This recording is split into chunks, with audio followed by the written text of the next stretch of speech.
Gracias por escuchar los podcasts de Radio Nacional. Acceda a todos los programas en rtv.es/a la carta.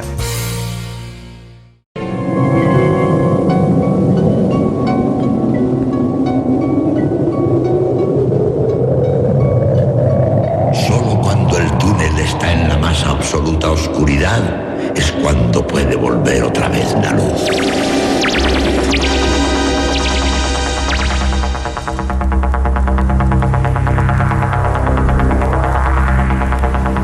Estás entrando en el espacio en blanco.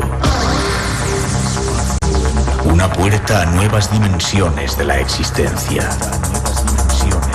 Una nueva perspectiva sobre la realidad. Espacio en blanco.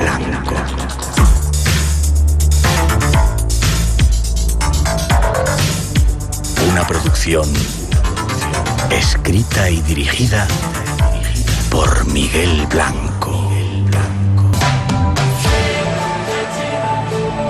Hola, buenas madrugadas. Aquí llegamos al inicio de la Semana Santa y estamos listos esta noche con un buen cargamento de temas del misterio. Nuestro objetivo, temas algunos de ellos con mucho interés, así que si podéis no os lo perdáis, este es un avance.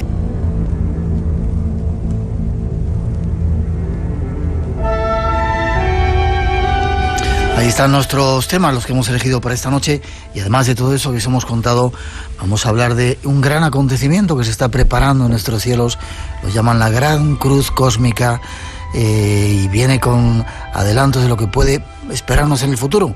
Toda la información esta noche, no os la perdáis.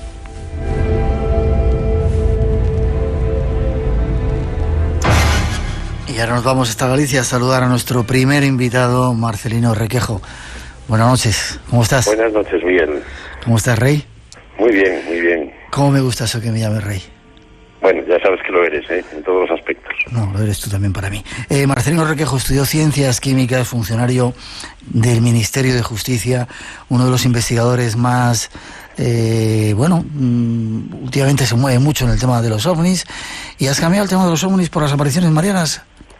Pues no especialmente, pero bueno, el tema de las apariciones marianas había que tocarlo un poco a fondo, desde mi punto de vista, dar mi opinión personal, y este libro de Sidonia pues me ha dado la ocasión de hacerlo. Vale, aprovechar para decir que has escrito un libro que se llama Apariciones Marianas, la respuesta definitiva, editado por Sidonia. Vamos a ver si intentamos encontrar esa respuesta definitiva, pero déjame que diga, porque siempre que tocamos el tema que tiene que ver con la Virgen, a veces hay personas que se enfadan. Es un tema que vamos a tratar hoy y que no pretende ser para nada irrespetuoso. Lo vamos a tratar, ya veréis, con el máximo respeto. Para nosotros la señora es una de las figuras más vitales de nuestras creencias, la madre, y por ello nuestro máximo respeto y cariño, ¿verdad, Marcelino? Por supuesto, sí. No queremos seguir susceptibilidades, sino buscar respuestas a un fenómeno, porque es muy curioso, muchas de las apariciones que se han dado, que luego se han atribuido a la Virgen, nunca se ha dicho que era la Virgen, ¿no? Pues en muchas ocasiones no, y la propia Iglesia es la primera que ha tenido siempre una precaución extrema a la hora de analizar y verificar las distintas apariciones que se han producido a lo largo de la historia. Uh-huh. Ya, te has quedado ahí parado. Sí, realmente es que es así, es la realidad. Muchas apariciones, incluidas Fátima y Lourdes, al principio sufrieron una exhaustiva investigación por parte de la Iglesia para descartar lo que la propia Iglesia denominaba como la posibilidad de que no se tratase de la Virgen, puesto que había algunos aspectos dentro de esas apariciones tan famosísimas que no encajaban con lo que podría ser el sello divino que debe llevar una aparición. Ajá.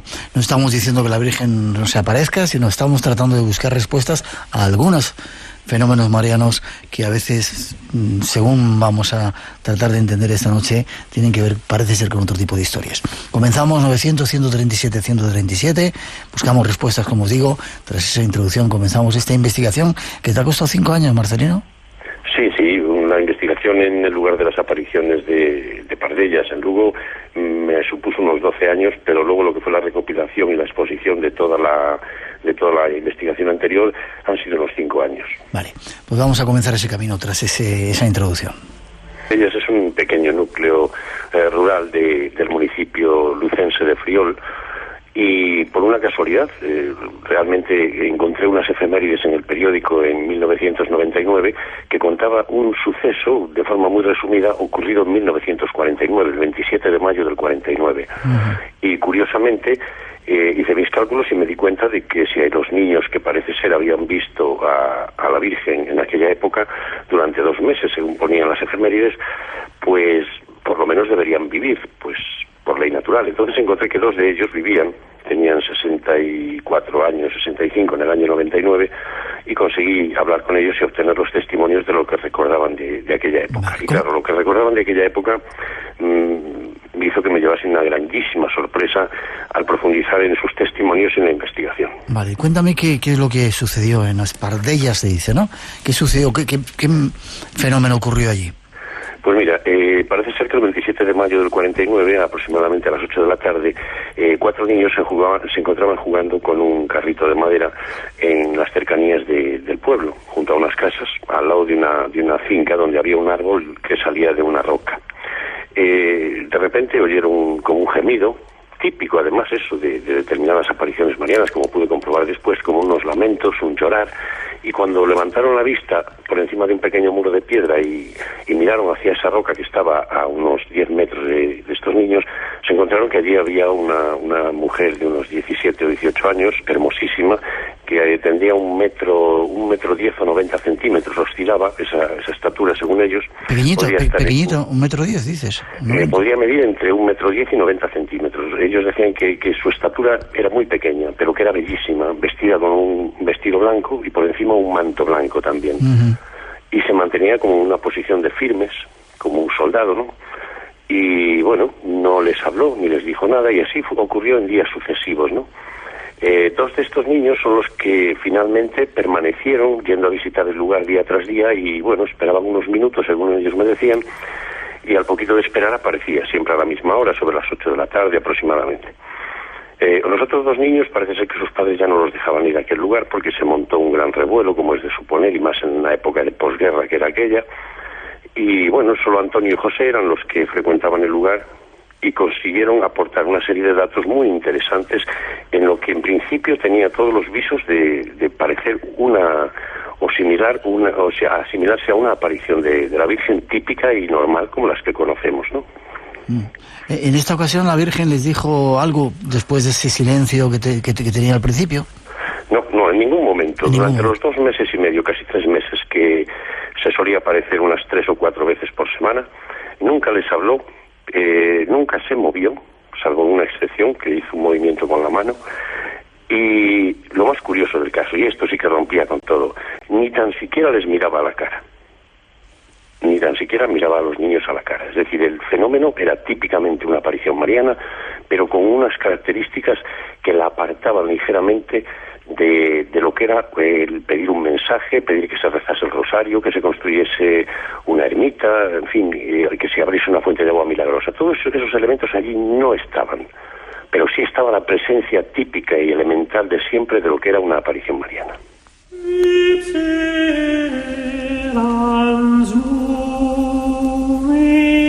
Espacio en Blanco.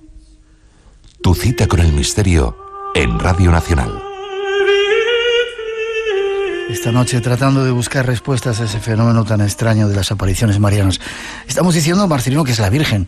Habría que decir la entidad, ¿no? O ya se sabía que era la Virgen. ¿O cuándo se la definió como tal? En ese caso de Aspardellas. Bueno, en el caso de Aspardellas, incluso el párroco, ya un señor muy mayor, según me comentaban Antonio y José, tenía la certeza de que lo que se estaba apareciendo, que él por supuesto no podía ver, solo lo veían los niños, fuese la Virgen María. Él no tenía la seguridad. Por eso, una de las ocasiones en la que asistía bastante público, que estaba muy pegado al muro de piedra, en el interior de la finca, y junto al muro pues estaban los 4 niños y el sacerdote, ¿no? Entonces, claro, el sacerdote lo que necesitaba era una prueba fehaciente que poder llevarle al obispo para poder decir, aquí hay una presencia sobrenatural de origen divino que podría ser María, y se ha producido un milagro. Y eso es lo que buscaba el sacerdote. Por eso, en aquella ocasión, creo que fue casi a finales de junio del 49, le pidió a uno de los niños, en concreto a José, que estaba a su lado, le dijo, si la estáis viendo, dile que te dé una flor. Y es lo que narró el libro como el incidente de la flor, que nos cuenta José con todo detalle.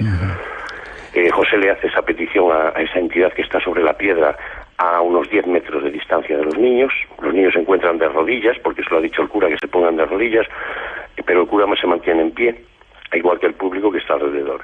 Entonces, cuando José hace esa petición a la entidad que se encuentra sobre la piedra, esta que no se había movido nunca, levanta el brazo derecho y le hace un gesto a José para que se acerque. Lo que le está pidiendo es que le dé una flor, eso es lo que le ha dicho José, que le ha dicho el sacerdote que le pida. Entonces José se levanta y cuando da 2 pasos, al tercer paso, la gente con la presión sobre el muro hace que el muro caiga sobre el sacerdote y sobre los niños, y caen también parte del público. Nadie sufre ninguna lesión, pero la entidad utiliza ese momento que acaba de ocurrir, ese pequeño percance, para esfumarse, nunca mejor dicho, porque desapareció literalmente de encima de la piedra, como solía hacer cada vez que se presentaba. 2:22, 1:22 en las Islas Canarias. ¿Y ya no volvió a aparecer más? ¿O? Sí, los días sucesivos, cuando los niños se acercaban por allí, ella tardaba, a lo mejor, como me decía José y Antonio, pues a veces tardaba 5 minutos, otras veces 10, no llegaba al cuarto de hora, pero venía del árbol de atrás, volando a una corta distancia sobre el suelo, como a 1 metro aproximadamente, se venía desplazando, bamboleándose ligeramente, el manto le ondulaba con el viento y se situaba sobre la piedra a unos 4 o 5 metros de los niños, que ya se situaban con más confianza, mucho más cerca para verla. Por tanto, la pudieron ver y observar los detalles del manto, del vestido, las facciones de la cara, las manos, con absoluta nitidez. Ya. Marcelino, ¿hubo algún tipo de fenómeno como se ha dado en otros lugares, la danza del sol, el caso de la lluvia, por ejemplo, que cuentas en tu libro, un caso muy curioso? Yo no sé dónde sucedió este caso. Ocurrió también en unas Pardillas, que de repente empezó a llover y todo el mundo se mojaba, excepto la vidente que estaba viendo a la Virgen. Ese es un fenómeno muy curioso en un buen porcentaje de apariciones marianas, cuando se ha dado el caso de que está lloviendo, como ocurrió en Fátima, o en muchas otras, muy desconocidas, por cierto, pues parece ser que el vidente, o quien está incluso pegado a él, se mantienen completamente secos a pesar de la lluvia. En el caso de José ocurrió exactamente lo mismo. Una noche, sobre las 11, finales de julio del 49, José dijo a su madre, ya estando en cama, que tenía una sensación muy grande, que no oía ninguna voz, pero tenía una sensación de que tenía que ir a la finca, que lo estaba llamando la señora. Entonces, ante la insistencia del niño, que se estaba poniendo muy histérico, pues parece ser que su madre y su hermana, lloviendo muchísimo que estaba en ese momento, le llevaron a la finca, que está como a unos 100 metros de la vivienda, y una vez saltado el muro, pues tapándose malamente los tres con un paraguas como podían, José se arrodilló en el suelo completamente empapado y empezó a decir que sí, que estaba allí, que estaba llorando, que la estaba viendo y que tenía que dejarlo venir con más frecuencia. Eso se lo decía a su madre. Entonces, cuando regresaron para casa, la sorpresa, según me cuenta su hermana, que en aquella época contaba 21 años de edad, dice, la gran sorpresa fue que al llegar a casa íbamos completamente empapados, pero José estaba totalmente seco, incluidos los zapatos, como cuando salió de casa, completamente seco. Y ese es un fenómeno muy curioso, que es extraño que viniese a relatarlo tanto la hermana de José como el propio José, que se produjese o lo conociesen ellos, que es bastante usual en determinadas apariciones.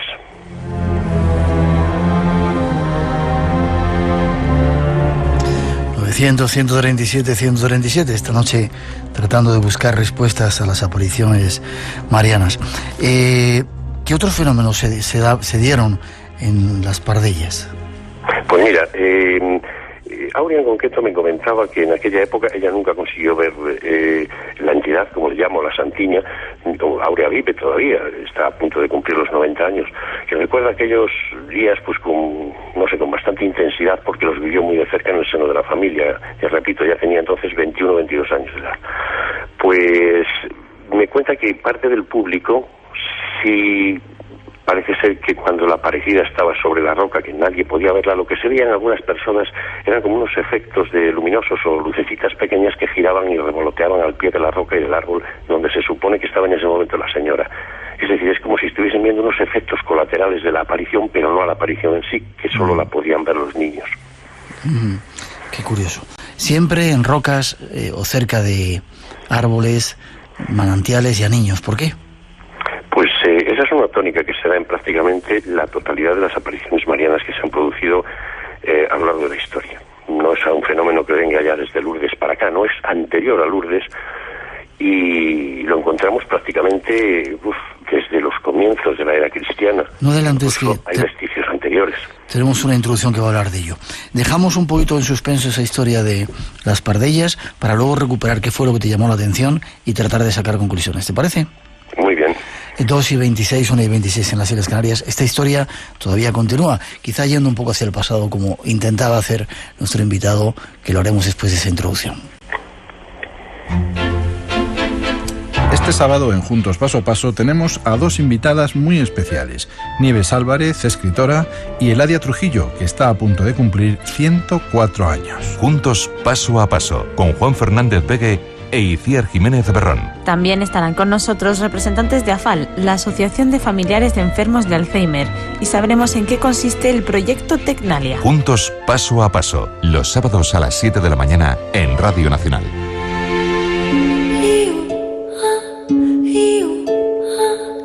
Espacio en blanco. Mucho más de lo que puedas imaginar. Con Miguel Blanco.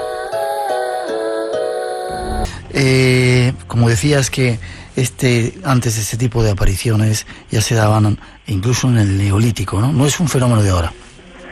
No, yo profundicé bastante, busqué apariciones, incluso encontré dos más muy interesantes en Galicia, ocurridas en 1956, y en base a otras muchas muy desconocidas, algunas aprobadas por la Iglesia, otras no, la gran mayoría no, pues veía que los patrones que se seguían eran exactamente los mismos. Siempre se estaba apareciendo, vamos a llamarle, una entidad que la propia Iglesia desconfiaba mucho en ocasiones de que se pudiese tratar de la Virgen María, pero lo curioso es que el modus operandi de esta entidad era siempre el mismo. Tanto para apariciones que la Iglesia reconocía como auténticas, como Fátima, Lourdes, Guadalupe, México, y tantísimas otras, como aquellas en las que no eran reconocidas por la Iglesia, pero que presentaban los mismos patrones que las sí reconocidas. Fíjate, se daban circunstancias muy curiosas. Por ejemplo, en la aparición de Lourdes, hay que tener en cuenta que la entidad, María, queramos llamarle como queramos, que se presenta, hay un momento en el que le pide a Bernadette Soubirous que coma hierba, que se agache al suelo y coma hierba. Cuando la comisión investigadora habló de aquella época, del año 1848, hablaba con Bernadette Soubirous, el obispo, y le preguntaba a ella personalmente: Bernadette, no es normal que nuestra Santísima Madre, me estás contando que dice que te agaches y comas hierba, eso no es normal que nuestra Santísima Madre te lo pida. Y entonces ella le respondió: sí, pero también comemos lechuga. Es decir, estaba actuando esta entidad con un sentido absolutamente ilógico. ¿Pero qué hace suponer que sea siempre la misma? Pues muy sencillo. El dato de Lourdes, que casi nadie conoce, muy poca gente, de los millones de peregrinos que llevan, de que mandase comer hierba a la vidente, se produce 50 años después, en una aparición en Filipinas, en Lipa concretamente, en el año 1900. Esta misma entidad le pide a la niña que se agache y coma hierba. Qué curioso, ¿verdad? Estamos hablando del mismo modus operandi, del mismo, digamos, patrón de texto aprendido para decírselo a los videntes. No es que siempre lo utilice, pero la hierba es una de las constantes que suele utilizar en muchas de las apariciones que son desconocidas para el público en general. Vamos al pasado. Pretendías antes un poco comenzar a hablar que estas apariciones, como te decía, no son de ahora, sino que en el Neolítico ya estaban. Hemos visto en esa introducción que en la Biblia también se hace referencia a esa aparición o a esas apariciones. Y tú hablas en el libro de Isis Gea, la Magna Mater, quizá el mismo personaje con diferentes nombres en diferentes tiempos.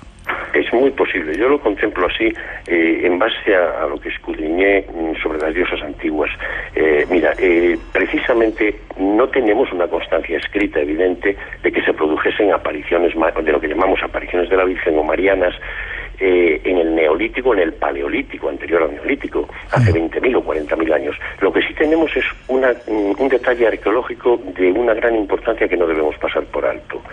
Y es que en las entradas de las cuevas, en todos los yacimientos arqueológicos, se han encontrado siempre estatuillas de diosas pequeñitas, de varios centímetros de altura, y eran las que se colocaban en entradas de las cuevas y al fondo, en lo que se consideraba el útero santuario de la cueva. Es aquello que ellos veneraban, aquellos antepasados nuestros, porque son así, son antepasados nuestros, nos guste o no. Bueno, pues el testimonio que han dejado es por qué tan pequeñitas y por qué siempre eran estatuillas femeninas, porque era de diosas, no de dioses. Esa es una pista muy importante a seguir y que yo trato de avanzar en el libro como una posibilidad de abrir un pasillo de investigación en ese sentido. Creo que lo que se estaba apareciendo siempre era la misma entidad, pero asociándose o presentándose en el contexto socioeconómico-cultural de cada época. En cada sitio se adapta al lugar y a las circunstancias históricas del momento. En Egipto Isis, Gea, Magna Mater en Roma, Gea en Grecia, y siempre más o menos el mismo personaje, ¿no? Sí, es un personaje femenino que normalmente presenta una gran belleza, pero que se mantiene como un poco al margen. A partir de la Edad del Hierro, del año 2000 a.C., ha sido apartada como tal y comienza a mantenerse un poco al margen, pero sigue de una manera soterrada, apareciéndose en muchísimos lugares, como marcándole al ser humano que debe mantener lo que ella mantenía como un matriarcado antes de la Edad del Hierro, para cohesionar la naturaleza, el espíritu y el ser humano, que era como estaba antes de la Edad del Hierro, cuando todo era un matriarcado y la única veneración que existía era a una diosa madre generadora de vida, que podríamos asociar hoy con la madre tierra, y que la propia Iglesia hoy reconoce que es la madre de Dios. Es decir, antiguamente se le llamaba, en Grecia, en Roma, era la madre de todos los dioses. Por tanto, si es madre, es anterior a.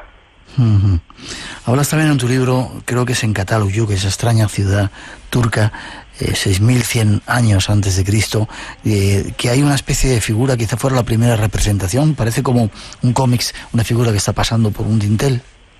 Sí, es curiosísimo. Eso está encontrado en Cataluyuk, en los yacimientos. Parece como si fuese la primera aparición mariana plasmada en unos frescos en los yacimientos de Cataluyuk. Tiene unos 6.000 años de antigüedad, pero denota que hay una figura femenina en movimiento desplazándose. No olvidemos que muchísimas de las apariciones marianas, por no decir la práctica totalidad, en el momento que hacen acto de presencia, no es una presencia, instantánea sobre un lugar, no, es que se le ve venir a una cierta distancia, incluido el caso de Pardellas, que se le veía venir a una cierta distancia hasta que se situaba en el lugar de la escena donde va a hacer su representación ante los videntes que ha elegido. Parece, estudiando un poco la historia, que durante unos cuantos años, miles de años, al menos cientos, hubo un matriarcado y había un gran poder de la diosa, pero sin embargo llega un momento que le dan como un golpe de estado y la diosa pasa a un segundo plano para que venga el dios, ¿no? Sí, es el momento de la aparición de las tribus procedentes del norte que barren con toda la cultura de los pueblos neolíticos del sur, de la Edad del Bronce ya, y esto ocurre en lo que llamamos el comienzo de la Edad del Hierro. Son tribus adoradoras del sol, tribus adoradoras de un dios único de estructura masculina, por supuesto. Al implantarse eso llega hasta Creta, incluso posteriormente, norte de Grecia, Creta, barren con toda la cultura de la diosa que había existido en el Paleolítico, Neolítico y parte de la Edad del Bronce, y lo que hace, y en eso muchos arqueólogos y sobre todo arqueólogas actuales van en esa línea, lo que hace es barrer la cultura de la diosa para instalar el sistema actual que tenemos, que es el de un dios único masculino, que sí que lo vemos reflejado hoy en nuestras diversas religiones, tanto en el Islam como en el judaísmo como en el cristianismo. El dios es masculino y es él, y por encima de él no hay nadie. Grecia había implantado ya exactamente lo mismo y se lo transmitió a Roma. Como mucho, Grecia admitía, y Roma, que lo que era considerada la diosa era la esposa del dios, pero no estaba por encima de él. Anteriormente a toda la Edad del Hierro era al revés. No había ningún dios de ese tipo, era una diosa y había un matriarcado el que dominaba y gobernaba todo. Muchas preguntas ya de oyentes hablan, por ejemplo, interesados en la Virgen de Umbe de Vizcaya, sus apariciones y los misterios que la rodean. No sé si tienes algo para contarnos en breve, si puedes, porque quiero que vayamos a conclusiones. De Umbe trato un poquitín en el libro, porque claro, resumo tantísimas de las que son así como menos conocidas, aunque algunas, Umbe en concreto sí fue más sonada a nivel nacional, por supuesto, pero yo trato más de otras de nivel internacional. No olvidemos el caso, por ejemplo, de Garabandal. En el caso de Garabandal, cuando las niñas le preguntan, madre, ¿qué es eso que vemos por las noches que cruza el lugar aquí donde te apareces? Y ella le dice, en esos globos he venido a visitaros. Es muy curiosa esa respuesta, porque en muchísimas apariciones, en un alto porcentaje, siempre viene dentro de una envoltura de forma ovoide o esférica, y de ahí sale esa imagen. No es el caso de Pardellas, por ejemplo, que ya viene como tal ser físico y se coloca delante de los niños. Tomamos nota de ese globo como el vehículo que la transporta, y preguntan también algunas personas por qué la Virgen siempre hace apariciones aisladas y muy discretas ante humildes personas en lugar de aparecerse en espacios públicos más grandes y ante un número mayor de personas, de gente. Bueno, ha hecho de todo. Tengamos en cuenta las apariciones en Zeitoun en 1968 fueron televisadas por la televisión egipcia sobre las cúpulas de la iglesia copta del Cairo. Y se repitieron en el 80 y tantos. Y fueron fotografiadas en color y filmada y fue retransmitida por la televisión. Y fueron miles y miles de personas, tanto de credo musulmán como cristiano ortodoxo, el que en el Cairo estaba viendo aquello sobre las cúpulas durante casi 2 horas. Es decir, ha hecho apariciones de todo tipo, a una sola persona, sean varones, sean mujeres, sean niños, daba lo mismo. Ha actuado así siempre, desde la más remota antigüedad, desde el momento que detecta una inteligencia del tipo que sea en nuestro planeta, ya está ahí, ya está conduciendo esa inteligencia, pero lo hace, repito, desde mi punto de vista, y muchas arqueólogas hoy en día lo sostienen así también, bajo un matriarcado. Bien. Curioso también porque no solamente esta señora se aparece en la cultura católica, sino en muchas culturas, ¿verdad?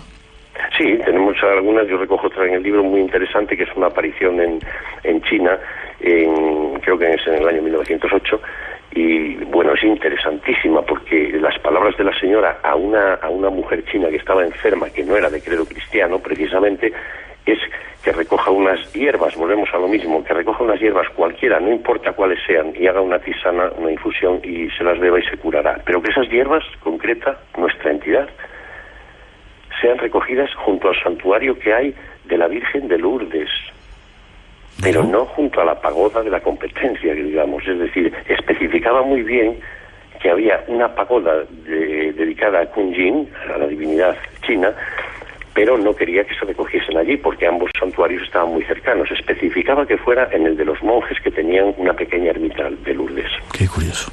Preguntan también que por qué la Virgen siempre se aparece blanca y hermosa y nunca hemos oído hablar de vírgenes oscuras, o bueno, quizás que ya no eran eso, o negras, porque siempre son tan hermosas.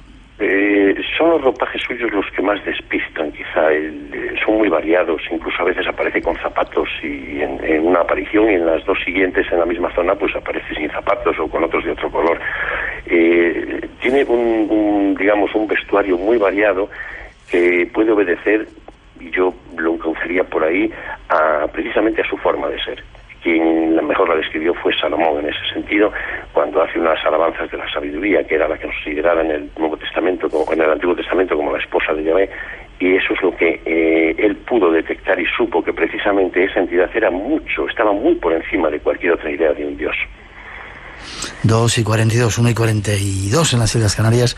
Damos un paso más. Tratamos de sacar conclusiones ahora de este extraño fenómeno, apariciones marianas, en un libro escrito por nuestro invitado Marcelino Requejo. Dice que la respuesta definitiva, vamos a ver si la conseguimos ahora.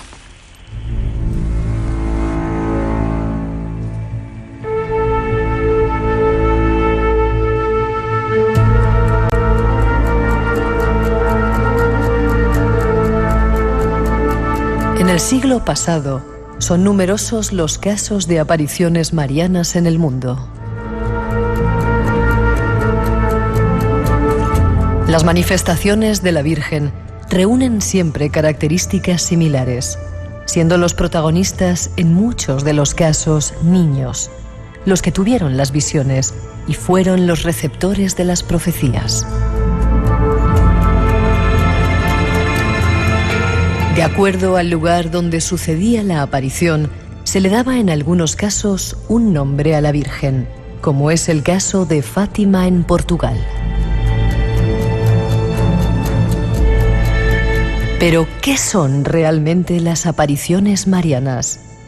¿Cuál es el propósito de estas manifestaciones celestiales? ¿Quiénes son los autores de este fenómeno?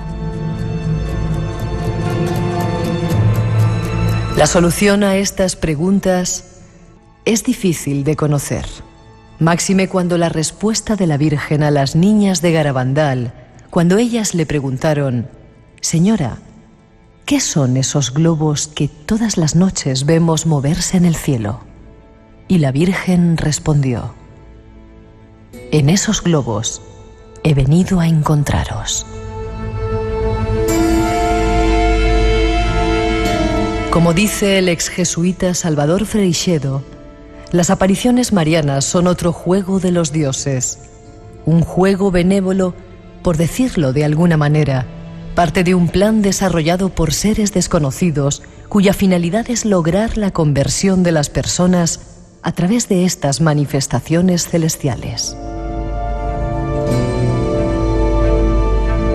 La finalidad es la toma de conciencia de miles de devotos que logran captar estas apariciones con el único fin de lograr llevar a la humanidad hacia el camino del bien, a través de hechos que para nosotros resultan sobrenaturales, que están muy bien planificados por esos extraños seres, valiéndose de sus grandes avances científicos, tecnológicos y espirituales.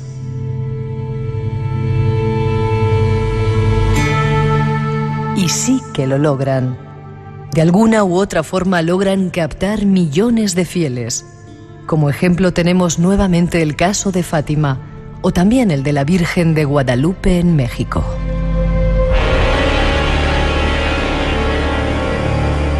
Lo curioso del tema es que debemos tener en cuenta que estas apariciones celestiales no solo se dan en el mundo occidental, o más concretamente entre cristianos y católicos. Por ejemplo, en la religión budista ocurre lo mismo, pero a la Virgen se la conoce como Deva. En la India se la conoce como Hidra.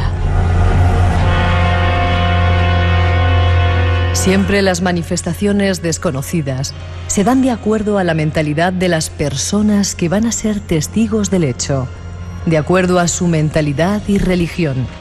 Al fin y al cabo, el objetivo es el mismo: captar la atención de las personas hacia su elevación espiritual y a través de los mensajes, alejar al hombre de la perdición actual. Tratemos de profundizar más en este apasionante misterio.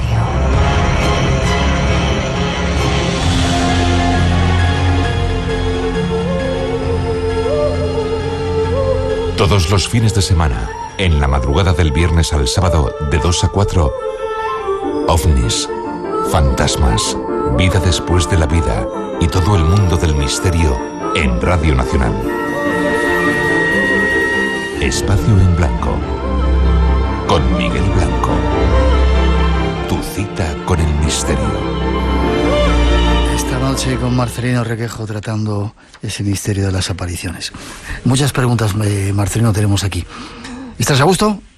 Sí, no me extraña que haya preguntas porque el tema es muy complicado, sí, la verdad sea dicha. Muy complicado. Yo no sé si ya directamente preguntarte, bueno, antes de nada, operaciones secretas. En tu libro pasas por unos cuantos capítulos de operaciones secretas. ¿Se han hecho operaciones secretas con la Virgen?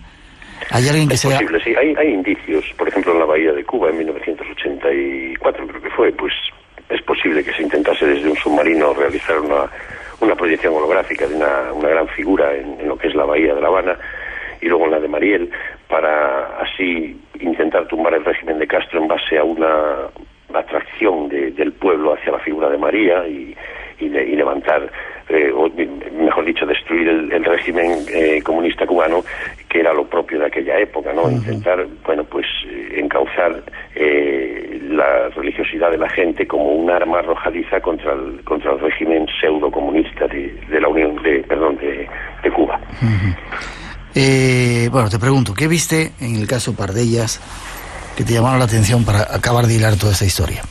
Bueno, hubo una serie de detalles, pero uno quizás sea de los más importantes, era ese no nos mira a la cara, no nos miraba, no nos hablaba.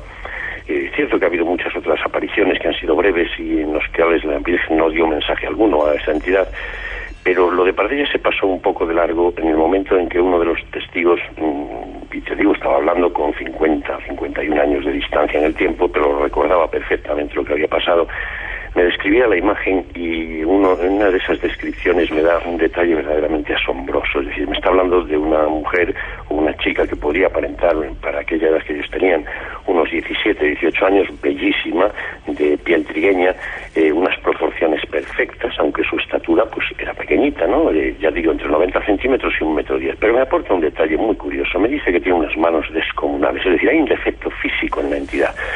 Yo empiezo a indagar y veo que las diosas antiguas presentan en muchas de las esculturas que se conservan iconos bizantinos, tallas medievales, presentan una deformidad en las manos. ¿Sí? Y eso me hace sospechar que lo que vio José en concreto me está dando un detalle verdaderamente asombroso. Creo que a lo largo de la historia se captó esa supuesta deformidad, que tal vez no lo sea, de unas manos o dedos verdaderamente desproporcionados y largos para la imagen perfecta que se está presentando ante los videntes. Y al indagar ahí es donde llego a unas conclusiones y expongo una serie de imágenes al final, en la que parto de la base de que no puede de ninguna manera tratarse más que de un ser espiritual, de una inteligencia verdaderamente fuera de lo común. Un ser femenino, por supuesto. Pero no la Virgen. Vamos a ver, a lo largo de la historia, esta entidad lo que ha hecho es mostrarse, y sobre todo a partir de la Edad del Hierro, que es apartada del psiquismo humano para ser sustituida por un dios masculino, lo que hace es irse presentando ante los seres humanos como una entidad viva, que sigue ahí a pesar de haber sido, digamos, barrida. Esas apariciones son lo que estamos viviendo hoy en día, de esa misma entidad. Yo creo que se trata de un fenómeno que está mucho más allá del campo de las religiones, pero muchísimo, con muchísima lejanía, que es mucho más poderoso y más potente que todo eso. De hecho, uno de los capítulos creo exponer con bastante claridad quién es realmente o qué pretende realmente ese espíritu. Ahora te lo voy a preguntar. Es como si quisiera la señora recuperar el sitio del cual fue destronada hace tiempo por ese dios solar, ¿no? Sí, el dios solar es el que ha creado un sistema que es masculino, monoteísta, de corte machista, que es el que hoy vivimos, en el cual estamos inmersos desde hace 4.000 años. En base a eso es una realidad histórica, eso no se puede negar. Ha funcionado toda la historia de la humanidad en base a ese dios masculino que está pues impregnando las distintas religiones desde época, digamos, desde el año 2000 a.C. Pero la entidad anterior continúa estando ahí, no es que mantenga una lucha, es que trata de conducir al ser humano por una integración. Quiere que vuelva a haber una integración entre lo que había anteriormente, la que ella mantenía, esa cohesión del hombre con la naturaleza y con el espíritu, en una evolución libre, sin ningún tipo de interferencia, sin ningún tipo de negocio de por medio. Y eso es lo que se perdió, y tal vez es lo que está tratando de recuperar. Déjame que escuchemos un fragmento de una película que tiene que ver con estas apariciones.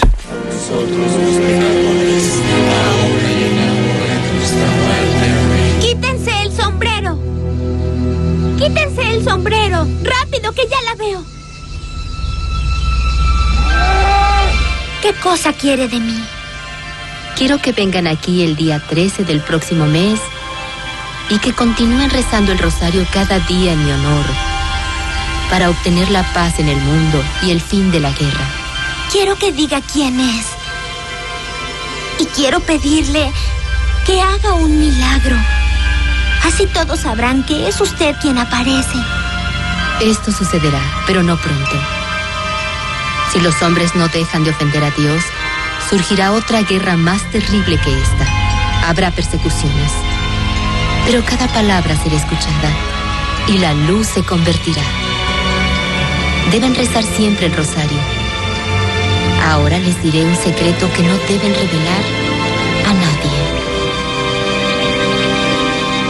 Un fragmento, Marcelino, de ese supuesto contacto con esa entidad en Fátima. Curioso que siempre hay profecías, avisos de cosas malas que van a ocurrir, ¿no? Sí, es curioso. Mira, precisamente la Iglesia siempre ha dado prácticamente el 100% como válidas aquellas apariciones en las que había de por medio un secreto para comunicárselo al Papa o para ser mantenido guardado bien por el obispo, que después lo pasaría al Vaticano. Eso es así. Ha habido otras apariciones en las que esas palabras del vidente, destinadas exclusivamente para ser oídas por el Papa de boca del propio vidente, condicionaron el hecho o la existencia de un dogma, como fue con Pío XII. Es decir, estos hechos no se pueden negar, son historia, están ahí. Por tanto, la entidad muchas veces es escuchada como tal por el Vaticano. Es escuchada. Saben perfectamente que La figura de María como tal está ahí, está presente, pero realmente lo que la está moviendo es una entidad de corte femenino que busca una integración del espíritu, de la naturaleza y del hombre en cualquier religión. Y claro, eso es lo que a lo mejor no interesa que, bueno, pues que se exponga o se diga con mucha ligereza, porque estropea un sistema establecido que se basa en todo lo contrario, ¿no? Casi para terminar, hablas en tu libro de unas apariciones en las que en ese momento se había inventado el rayo láser y que quizá era muy parecido al fenómeno que se estaba viendo, que se conocía como la danza del sol. ¿Puede que detrás de alguna de las apariciones haya habido una mano negra que intentara manipular el fenómeno para aprovecharse de los seres humanos?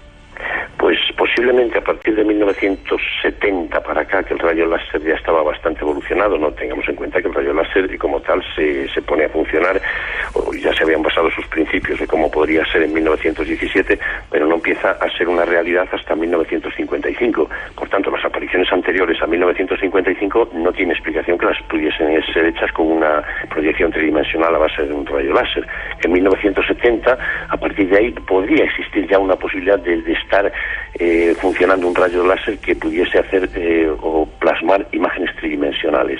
Ahí sí, a partir de ahí es posible que en alguna ocasión así haya ocurrido, como unas filmaciones que ocurren están ahí en internet, las podemos ver cualquiera, unas imágenes en Costa de Marfil, pues hará unos 5 o 6 años.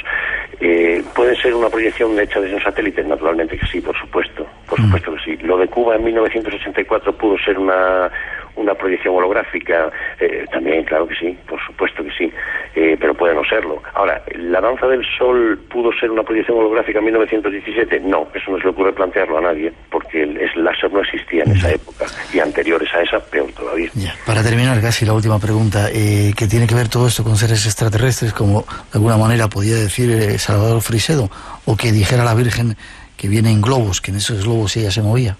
Bueno, toda la parafernalia que acompaña a las apariciones marianas tiene mucha similitud en ocasiones, no siempre, con la fenomenología o la parafernalia que acompaña al fenómeno ovni. Pero yo creo, y en eso discrepo de Frisedo, él tiene unos motivos muy importantes para apuntar en sentido contrario, pues que no se trata de un fenómeno similar o que uno proceda del otro, para nada. Creo que son dos fenómenos completamente independientes y que la fenomenología aparicionista es mucho anterior a la fenomenología ovni como tal la conocemos hoy en día. No tiene nada que ver una cosa con la otra.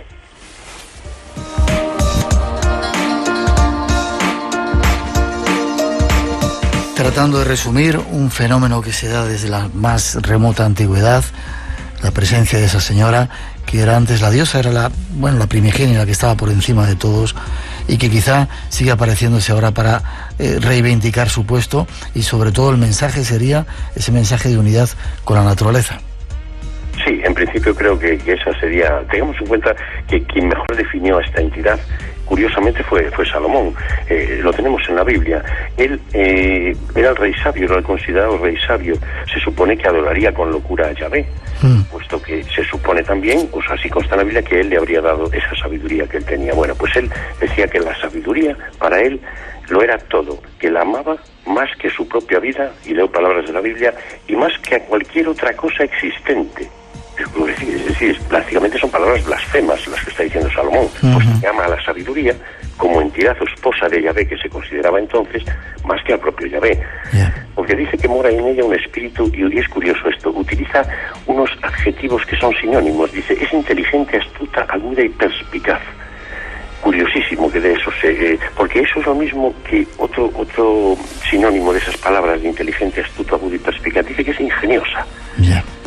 Y esa es la forma en la que está actuando en sus apariciones. Lo hace con una gran dosis de ingenio. Y ahí que a veces no entendamos que pueda mandar a la niña a comer hierba, o que en Santa Gadea se presente con 2 frailes que le dan unos cintazos al vidente por no haber cumplido sus palabras. Tenemos que terminar, Marcelino. Gracias por esta tesis, por estas nuevas ideas. ¿Forma de contacto, rápidamente? Pues bueno, a través de Editorial Sidonia y a través del correo electrónico. Dilo si quieres. Pues sí, es ecmr8@yahoo.es. ecmr8@yahoo.es. Y si no, buscáis por ahí Marcelino Requejo y ahí andará. Gracias, Marcelino. Rey, te veo prontito por Galicia, será un placer abrazarte. Igualmente, Miguel, ya lo sabes. Hasta pronto, gracias. Hasta pronto. Una mínima pausa. Llegan ya nuestros compañeros Natalia Ayala y Luis Vallés con la información de las 3, toda la actualidad, las 2 en las Islas Canarias. Nosotros regresamos enseguida. En esta segunda hora queremos contaros algunos detalles que tienen que ver con esa gran cruz cósmica que se está preparando y llevaros a un lugar entre vidas. No os lo perdáis. 900-137-137 nuestro teléfono. Este es el Espacio en Blanco. Estamos en Radio Nacional.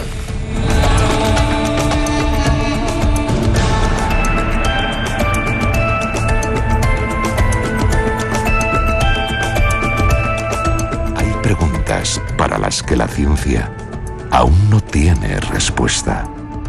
Enigmas sin descifrar. Atrévete a emprender un viaje hacia lo desconocido con Espacio en Blanco. En Radio Nacional de España, con Miguel Blanco.